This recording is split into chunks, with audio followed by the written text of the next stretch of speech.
আজকের মিনি ব্লগটাই ফুলের মালা দিয়েই শুরু করলাম। আর এই নতুন মিনি ব্লগে তোমাদের সবাইকে স্বাগত। আজকেরই আমাদের বাড়িতে একটা ছোট্ট আয়োজন করা হয়েছে, আর সেই ছোট আয়োজনটাই এইখানে এখন আপাতত প্রস্তুত করা রয়েছে কিছু মানুষজনের অপেক্ষায়। ওনারা আসলেই আমরা এই কাজটা শুরু করতে পারবো। তোমরা এখানে দেখতে পাচ্ছ অনেক বাতাসা রয়েছে। এখানে রয়েছে 5 কেজি বাতাসা, যেটা এখন আমাদের এখানে ছড়ানো হবে। এই যে ওনারা এসে গেছেন, মন্দিরে এখন পুজো করছেন।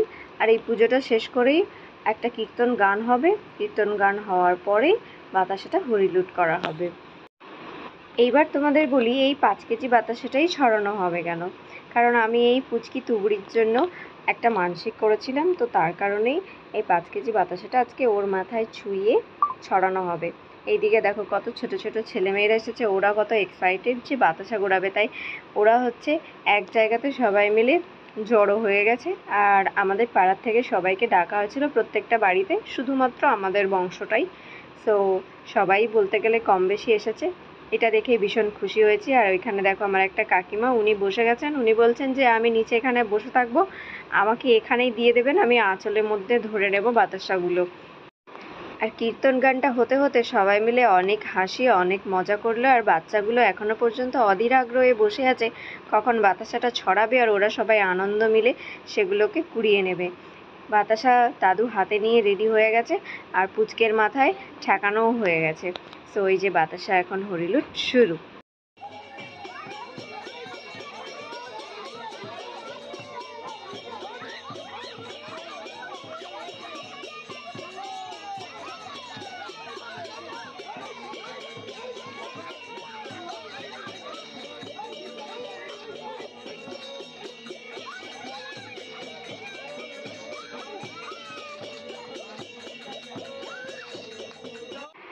ইনারা দুজন হলেন আমার সানো দাদু আর সানো ঠাম্মি।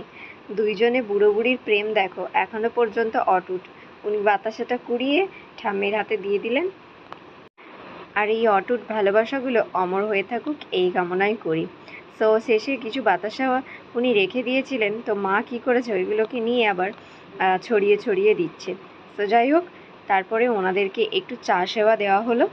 তো মিনি ব্লগটা আজকের মতো এখানে শেষ করলাম।